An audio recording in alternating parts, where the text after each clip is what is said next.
The revolving doors of the Hamilton Grand Hotel spun gracefully as Sarah Thompson stepped into the grand marble lobby. The contrast between her and her surroundings was immediately apparent and striking. At 34, Sarah carried within her a quiet strength, a strength that came from many years of dedicating her life to something greater than herself. But after a long day working with underprivileged teens at her community art center in South Chicago, even her resilience was beginning to wear thin. She wore a gray T-shirt splattered with dried acrylic paint, a faded denim jacket that had seen better days, and jeans with colorful splotches marking each lesson taught, each mural painted, each story heard. Her well-worn sneakers and gray and white trucker hat completed a look that screamed purpose, not pretense. Slung over her shoulder was a backpack, heavy with lesson plans, paintbrushes, and perhaps an unfinished sketch from one of her students, the one who had finally found the courage to express themselves. It was her armor and also her identity. But here, in the opulence of the Hamilton Grand, owned by her billionaire husband Daniel Hamilton, Sarah looked completely out of place. Above her, massive crystal chandeliers cast golden light across polished floors. Elegantly dressed guests moved through the lobby with an ease she could not relate to. A grand piano played softly in the background, creating an ambience of elegance that whispered exclusivity and class. Sarah paused for a moment, suddenly aware of the dried paint under her fingernails. Her heart beat a little faster, not from nervousness, but from that familiar discomfort of stepping into a world that wasn't built for people like her. She had spoken with Daniel just 30 minutes before. His voice had been warm, familiar, comforting. When she confessed she was too tired to drive 2 more hours back to their countryside home, he insisted she stay at the hotel. "I'll have them prepare a room," he told her. "Just give her name at the desk." She moved forward, past towering arrangements of fresh orchids and expensive cologne lingering in the air. The reception desk stood like a monument ahead of her, staffed by 2 impeccably groomed employees in matching Navy uniforms. Their posture was perfect, their smiles rehearsed, but Sarah noticed the way their eyes flicked toward her as she approached. Lingering just a beat too long on her scuffed shoes, her baseball cap, her backpack. In a place designed for the powerful, the glamorous, and the elite, Sarah's presence felt like static in a carefully tuned symphony. Still, she held her head high. She wasn't there to impress anyone. She was simply tired. She was simply human. And tonight, more than anything, she just wanted a warm bath, a hot meal, and a soft bed. Promised not by her appearance, but by the love and trust of the man who built this empire and called her his wife. And yet, something about the way the staff looked at her made her wonder. Would they believe her? Sarah approached the reception desk with a gentle smile on her face, although her body was exhausted after a long day working tirelessly with underprivileged teens. She was not someone who easily backed down, but tonight, the fatigue made her eyes slightly blurry and her steps slower.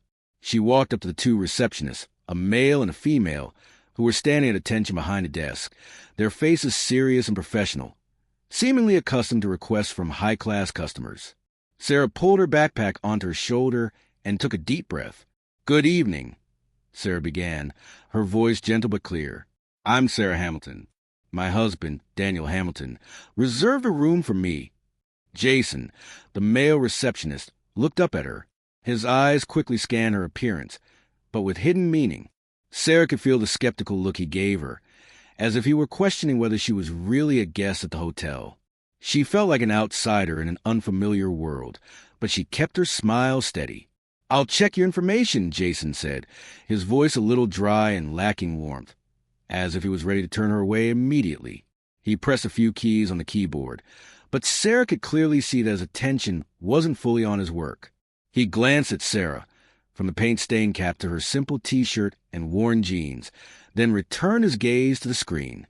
Meanwhile, Claire, the female receptionist, looked Sarah up and down, her gaze not hiding her contempt.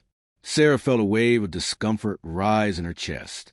She had encountered looks like this before, from people who couldn't see the true value of a person unless they had perfect appearance, luxury clothing, or expensive items.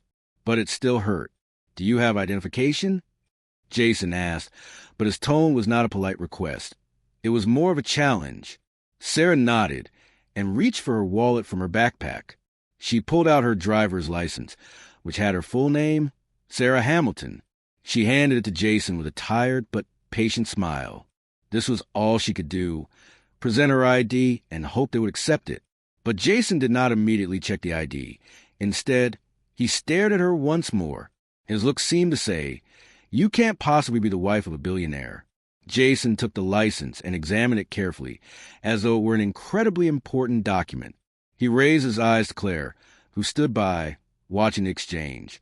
Claire raised an eyebrow and then looked at Sarah again, as if trying to assess whether she was worthy of being in this place.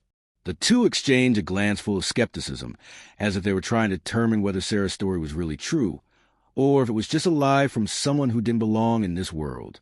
"And you say your husband reserved a room for you?" Jason asked, his tone somewhat mocking, as if he didn't believe her. Sarah felt a wave of anger and embarrassment rise in her chest, but she kept her composure. She couldn't let herself be defeated by this absurdity. "Yes, my husband is Daniel Hamilton. He owns this hotel," Sarah said, her voice calm but firm. She didn't want to lie, but in that moment, she felt she had to affirm that she was not a fraud. This was her husband's hotel, and she just wanted to rest after a long day. But instead of empathy, Jason bent down slowly to the keyboard, pretending to type a few keys while quietly sneering. He didn't look at the screen, but continued exchanging looks with Claire. "No reservation under the name Sarah Hamilton," he said with a mocking tone, as if it was no surprise at all. A wave of anger began to overtake Sarah's mind. She was not a fraud. Her husband had called ahead. She had done nothing wrong. But Jason and Claire were making her feel like she was unworthy. A non-deserving guest had walked into their hotel. "There must be some misunderstanding," Sarah said, trying to remain patient, but the fatigue made her voice more assertive. "I would like to speak to my husband." She looked at Jason, hoping he would understand that her request was completely reasonable. But instead of helping, Jason laughed lightly, a disagreeable chuckle. "Mr. Hamilton is one of the wealthiest businessmen in America. We don't just call him for someone in a trucker hat like you," he said, his tone mocking. Sarah felt a surge of anger rise up. She couldn't take it anymore. She was too tired to endure this contempt. But instead of sympathy or understanding, she received a cold silence from Jason. He looked up at her, his gaze showing unmistakable contempt as he stared at Sarah, as if she were lying and didn't belong here. He didn't respond immediately, but simply continued to glance over her, then bent down, as though nothing was important. Claire, who was standing beside him, didn't even try to hide her disrespect in her gaze. She looked Sarah up and down, the look of disdain making Sarah's stomach tighten. Then, without hesitation, Claire spoke up a remark that froze the entire lobby. "We don't serve people like you here," Claire said, her voice steady, but the arrogance in her words was a direct insult. "You're just a poor person, here looking for a handout charity." The word struck Sarah like a powerful slap to the face. Blood rushed to her head. A wave of anger swept through her. Sarah wanted to fight back, to scream, but she didn't. She stood there, feeling as though a thick fog had descended on her, making it hard to breathe. The feeling of humiliation hit her like a wave, sweeping away the last remnants of patience within her. No matter who she was or what she didn't deserve words like that. But even as her heart ached, she kept her composure. She took a deep breath, feeling the fresh air in the lavish hotel lobby. She knew that if she didn't remain calm, things would only get worse. "That's not true," Sarah said, her voice clear but full of resolve. She felt her chest tighten. But she had to speak, had to affirm that she wasn't a fraud. "I'll wait for my husband here," Sarah continued, but inside her heart a sharp pain rose. She knew she wasn't the one who deserved to be treated this way. She was simply a wife looking for a place to rest after a long day working with disadvantaged children. Sarah looked around, noticing the eyes of the guests in the lobby were following every move she made. Some people turned their heads to whisper to each other, while others pulled out their phones to secretly record. They couldn't see the pain in her heart, couldn't understand what it felt like to be judged, humiliated, simply because of her appearance, because of what she wore. She was just an art teacher, working to support herself and help children in need. Yet here, in this place of glass walls and bright lights, She had become the target of disdain and judgment. Claire and Jason exchanged glances, as though they had come to a conclusion about her. The contempt in their eyes was unmistakable. The feeling of unbearable injustice made Sarah want to leave, to escape this space, but she couldn't. She stood firm, refusing to bow her head before this humiliation. Everyone in the lobby was watching her, but she wouldn't let them make her feel small. She knew that one day they would all realize that they were wrong. And as Sarah was about to sit down, determined to wait for her husband, something unexpected happened, a change that no one in the lobby could have foreseen. The revolving doors opened, and Daniel Hamilton, her husband, stepped into the lobby. Everything in the hotel lobby seemed to come to a halt the moment Daniel walked in, standing before the receptionist, security guard, and the crowd of onlookers who were all following this unfolding drama. Silence enveloped the room. No one dared to speak. Only curious eyes were fixed on Daniel, the man they all knew to be the owner of Hamilton Grand. But in this moment, he was not a famous billionaire. He was a man of power, standing in front of the humiliation directed at his wife. Daniel did not rush to speak.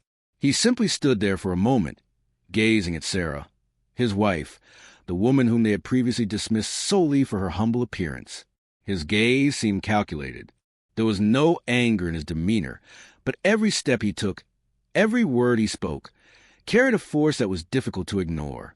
Daniel's gaze didn't only focus on those who had insulted his wife, but also on the guests, on the other staff members observing from afar. "So, what's going on here?" Daniel began, his voice deep, yet full of authority. He turned to look at Jason, Claire, and Officer Mark, who were standing frozen, as if paralyzed by his presence. "I want you to explain. What happened that someone like Mrs. Hamilton is being treated this way?" Each word he spoke echoed through the silent hotel lobby. Daniel wasn't asking for an immediate answer.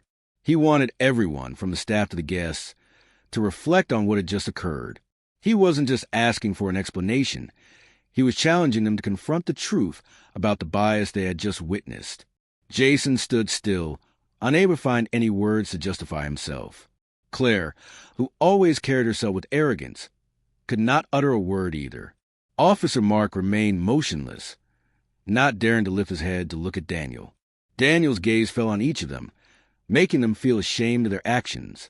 He didn't need to shout or criticize. By merely remaining silent and asking the right questions, Daniel made them face the painful truth. "Don't you think you were too quick to judge my wife based on her appearance?"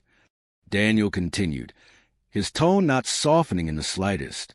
He fixed his sharp gaze on everyone in the room, not just the staff, but also the guests who were watching. "So, what should someone like Mrs. Hamilton look like? Does she need to wear expensive dresses, have flawless makeup, and wear precious jewelry to deserve to be here?" Daniel's question rang loudly, and no one in the lobby could ignore it. The guests nearby began to glance at each other, a few feeling uncomfortable with what they had just heard.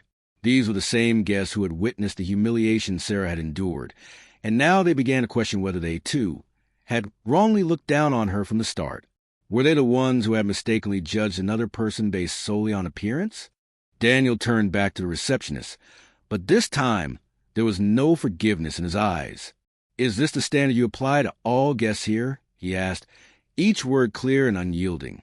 "As someone who built this hotel, I'm deeply disappointed to see you judging our guests not by their character or actions, but by their appearance." Daniel allowed his words to hang in the air, making the atmosphere feel stifling. The receptionists could only lower their heads, unable to argue a single word. He wasn't just confronting them. He was facing a larger issue, a system, a culture they had accepted for too long. A system where people's worth was measured by superficial standards like appearance or unwritten social expectations. "So I ask you, did you realize in that moment that you were disrespecting a human being?" Daniel continued, his gaze now piercing each individual in the crowd. "You let bias and prejudice control your actions." The silence continued to envelop the hotel lobby, but now it was not the tense silence of discomfort, but rather the silence of realization. Everyone in the lobby, those who had judged Sarah by her looks, now had to face the challenging question Daniel had just posed. The bias they had witnessed wasn't just a fault of the receptionist and security, but a powerful lesson for all, a lesson in how to truly see people for their intrinsic value, not based on appearance. Daniel turned back to Sarah and smiled lightly.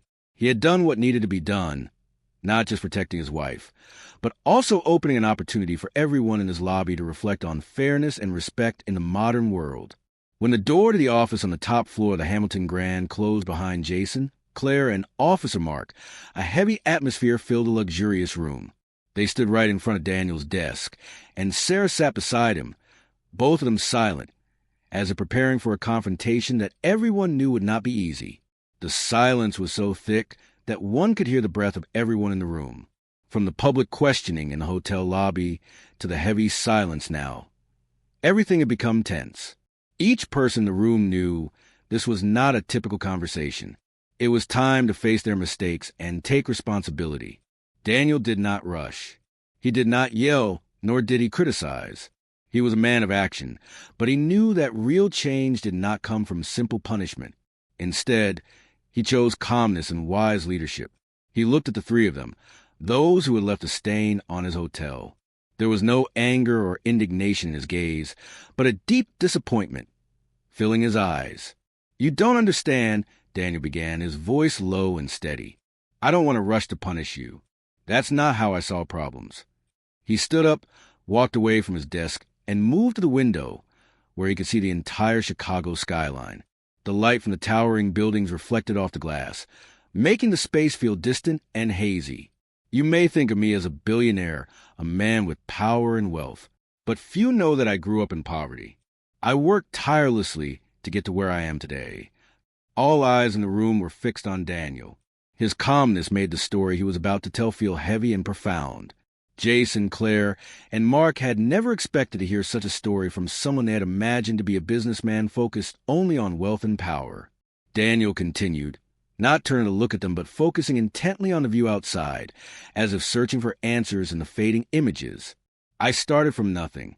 Nothing but two empty hands, a heart full of ambition, and a dream to build a world-class hotel. I remember the tough days when I had to do everything myself, from cleaning rooms to scrubbing pools. I know what it feels like to work hard for every penny. I know what poverty is, and I also know that not all of us have the same opportunities. That's why I built this hotel, not just to get rich, but to create a place where everyone could feel they belong, a place where there is no discrimination." Daniel's words seemed to settle, creating a silence in the room. Everyone was quiet, passively listening, as if they had never imagined they would be drawn into his story. They realized this wasn't just about how Sarah was treated, but about the core values Daniel had worked so hard to build throughout his journey. "But now, I'm facing a painful truth," Daniel continued, turning back to look at Jason, Claire, and Mark. "You have disappointed me, not only because of how you treated my wife, but because you have betrayed the values I built. You represent the bias and disrespect I've always wanted to eliminate from this system. You looked at the surface and judged people based on their clothes, their appearance, not on what they really have inside." Sarah could not stay seated. She stood up and turned to face the three of them. Her calmness mirrored Daniel's, but there was depth in her words. "The issue isn't just with your actions," Sarah said, her voice gentle but firm. "This story isn't about how you treated me. It's about the system you work in. A system that has taught you that a person's value is measured by appearance, by wealth, by social status. You've been trained to value those things instead of respecting people." They all looked at each other, their eyes becoming hazy. They didn't know how to respond. Sarah was right, and Daniel acknowledged that. A system had allowed bias and discrimination to grow unchecked, and that was a real problem that needed to change. "So, what will we do to change?" Daniel asked, turning back to look at them. "Where do we start?" The crowd remained silent, no one speaking, but in that moment, they realized that the mistakes they had made were not just personal actions, but symptoms of a larger issue, and to address it, it wasn't just their responsibility, but everyone working in this system.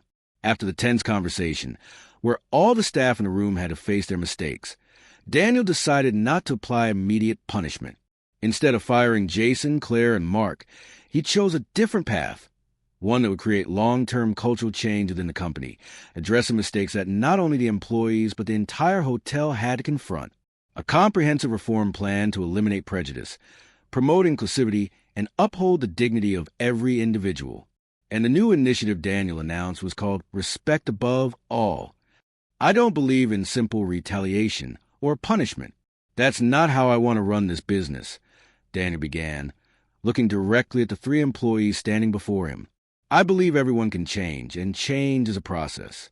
That's why I'm introducing a new initiative, one that will not only help us correct the issues that have happened, but also create a more fair and respectful work environment. I call it the Respect Above All program. Daniel's words caused a brief silence in the room. Jason, Claire, and Mark were not expecting this announcement. Instead of the punishment they anticipated, Daniel was introducing a much larger plan, an initiative that could affect the entire hotel and its staff. Their initial worry turned into surprise and slowly a realization about the significant responsibility they were about to take on. We will start fresh, Daniel continued, his voice calm but resolute. All hotel staff will be retrained on bias, inclusivity, and respect for human dignity. We will no longer judge our guests or colleagues by their appearance. We will learn to see them for who they truly are. Every individual deserves to be treated with respect, no matter where they come from or what they wear. Sarah sat next to Daniel, her eyes showing clear satisfaction and agreement. She knew Daniel wasn't just trying to change a few individuals, but wanted to change the whole system, a system that had been rooted in the hotel for too long, creating a culture of disrespect and bias. The Respect Above All program was the opportunity for everyone in the hotel to rethink how they treated each other and their guests. Daniel didn't stop with just words. He knew that these changes had to be carried out through specific actions, and so he assigned crucial roles to those who had made mistakes, so they could learn and become the pioneers in creating a fairer environment. Jason, Daniel called a male receptionist who had shown contempt towards Sarah from the start. You will lead the bias training program for our managers. You will help the managers and senior staff become more aware of the biases that can exist in their daily work. This is an opportunity for you not just to make amends, but to become an agent of change, someone who makes an impact in this company. Jason looked at Daniel, his eyes filled with surprise and confusion, but he couldn't deny that this was an opportunity to do something meaningful, something more than just following procedure. After a brief silence, Jason nodded, realizing that his new responsibility would not be light. Claire, Daniel continued, turning his gaze to the female receptionist, who had also contributed to the humiliation Sarah suffered. You will participate in community outreach. We need people like you to connect with the community and deliver the message of respect and inclusivity. You will represent this hotel in community programs, helping us rebuild trust with those we have hurt in the past. Claire was slightly surprised by this request, but she knew that this was her chance to prove that she could change. She looked at Daniel once more and then nodded, accepting the challenge. Finally, Daniel turned to Officer Mark, who had been involved in the incident and had helped Jason escort Sarah out of the hotel without even understanding the truth. Mark, you will be tasked with rewriting the security protocols with a focus on respect. We will no longer allow anyone's rights to be violated just because they don't fit the image we deem appropriate. You will ensure that every security staff member understands that their duty is to protect guests, not to enforce misguided biases. Mark, though feeling somewhat apprehensive, understood that this was his opportunity to atone for his wrongs and do what was right. He nodded, agreeing. You're not being fired, Daniel concluded, his gaze sweeping over all of them. You will be the first to implement this change. By doing so, you will learn and pass on the real values we want to establish in this hotel. You will be the ones to change this culture. Sarah looked at her husband, sensing his determination and wisdom in his actions. She knew that, even though they had to start over from scratch, this was the only way they could change from the ground up, and they would be the pioneers of a small yet incredibly important revolution in the hotel's culture. 3 months had passed since Daniel launched the Respect Above All reform initiative, and today Sarah returned to the lobby of the Hamilton Grand with a distinctly different feeling.